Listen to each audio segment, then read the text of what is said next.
ലൈവിലിപ്പോൾ സംഭവിച്ചുകൊണ്ടിരിക്കുന്നത് നമ്മുടെ നൂറയും നമ്മുടെ കലാഭവൻ സരികയുണ്ട്, നെവിനുണ്ട്, ഒണിയിലുണ്ട്. ഇവർ സംസാരിച്ചുകൊണ്ടിരിക്കുകയാണ്.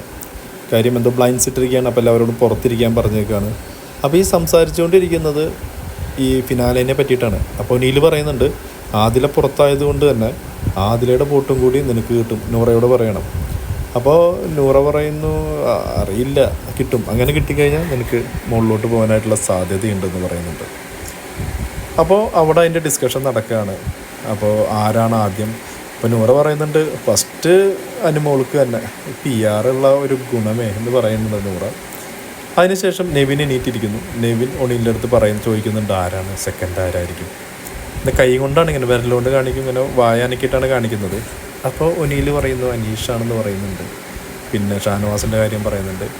അക്ബറിൻ്റെ കാര്യം പറയുമ്പോൾ അക്ബറിന് പുറത്ത് നെഗുണ്ട്.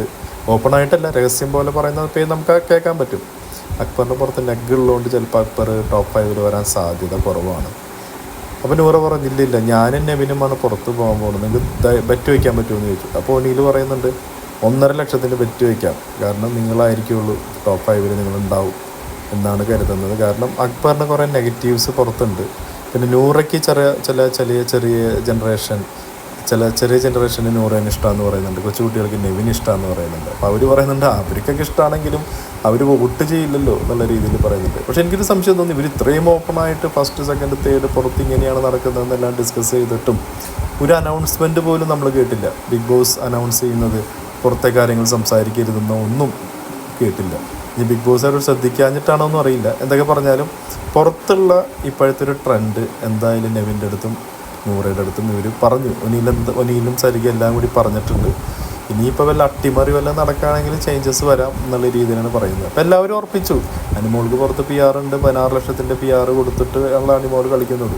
ബാക്കിയുള്ള എല്ലാവരുടെയും വീട്ടുകാരെയും എല്ലാവരുടെയും കമൻറ്റ് ബോക്സിലേക്ക് ചെന്ന് തെറി പറയുന്നു എന്നൊക്കെ പറഞ്ഞിട്ട് എല്ലാവരും അത് വിശ്വസിച്ചിരിക്കുകയാണ്. ഇവർ പുറത്തിറങ്ങാൻ മനസ്സിലാവും എന്താണ് റിയാലിറ്റി എന്ന്. PR എല്ലാവർക്കും ഉണ്ട്. PR വർക്ക് എന്ന് പറഞ്ഞു കഴിഞ്ഞാൽ ഇഷ്ടപ്പെടുന്ന ആൾക്കാരും അല്ലെങ്കിൽ നമ്മൾ എന്താ പറയുക, ചില ആൾക്കാരെ ഏൽപ്പിക്കും. കാരണം നമ്മുടെ കണ്ടൻറ്റുകൾ ഒന്ന് പബ്ലിഷ് ചെയ്യണം നമ്മൾക്ക്. അതിപ്പോൾ എല്ലാ ഇതിലും ഉണ്ടല്ലോ. നമ്മുടെ ഐഡിയ സ്റ്റാർ സിംഗറിലാണെങ്കിലും ഏത് കോമ്പറ്റീഷനിലാണെങ്കിലും PR വർക്ക് എന്ന് പറഞ്ഞാൽ അവർക്ക് വേണ്ടി പ്രൊമോഷൻ കൊടുക്കുന്ന ആൾക്കാരുണ്ട്. പക്ഷേ ഇതിലേ വന്ന് മറ്റുള്ളവരെ താത്തിക്കെട്ടാനായിട്ടുള്ള കമൻറ്റിലൊക്കെ വന്ന് തെറി പറയുക, അതൊക്കെ മോശമായിട്ടുള്ള കാര്യങ്ങളാണ്. അതിപ്പോൾ അനുമോളുടെ PR ആണോ എന്ന് എനിക്കറിയില്ല, ഞാനത് ചെക്ക് ചെയ്തിട്ടില്ല. ചിലപ്പോൾ എതിർച്ചേരിയിലെ PRകളായിരിക്കാം അനുമോളെ കരുതേക്കാനായിട്ട് ഓരോ ഗ്രൂപ്പ് ഉണ്ടാക്കി വരുന്നത്. അതിനെപ്പറ്റി നമ്മൾ കൂടുതൽ ഡിസ്കസ് ചെയ്യാൻ പോകുന്നില്ല. എന്തായാലും ഇപ്പോൾ സത്യങ്ങൾ ഉണ്ണിയിൽ പറഞ്ഞിരിക്കുകയാണ്. നൂറയുടെ അടുത്തും എന്തായാലും നെവിൻ്റെ അടുത്തും കാര്യങ്ങൾ മനസ്സിലാക്കിയിട്ടുണ്ട്. അവർക്ക് ചെറിയൊരു വിഷമമുണ്ട്, നെവിനും ചെറിയ വിഷമമുണ്ട്. ടോപ്പ് 5 കയറാൻ പറ്റില്ലേ എന്നുള്ളൊരു ചെറിയ വിഷമത്തിൽ എല്ലാവരും ഇരിക്കുകയാണ്. നമുക്ക് കാത്തിട്ട് കാണാം. കൂടുതൽ അപ്ഡേറ്റുകൾക്കായി ചാനൽ സബ്സ്ക്രൈബ് ചെയ്യും. Thank you.